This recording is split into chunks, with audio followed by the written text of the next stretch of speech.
Hello বন্ধুরা, কেমন আছেন? আশা করি ভালো হবেন। আমিও আপনাদের আশীর্বাদে ভালো আছি। এই যে মেয়েকে পড়তে দিয়ে এসছি, এই তো চা খাচ্ছি,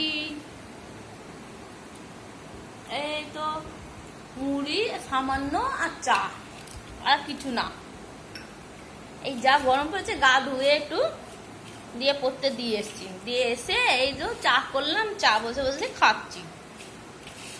দিয়ে আর কি করবো, সারাদিন আর ভিডিও করতে পারছি না, যা গরম।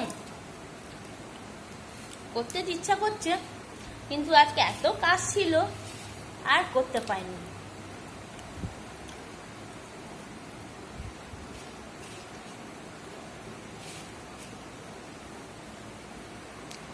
সন্ধ্যে দিকে না একটু হালকা মুড়ি, এই যে দেখুন হালকা মুড়ি আর একটু চা, সামান্য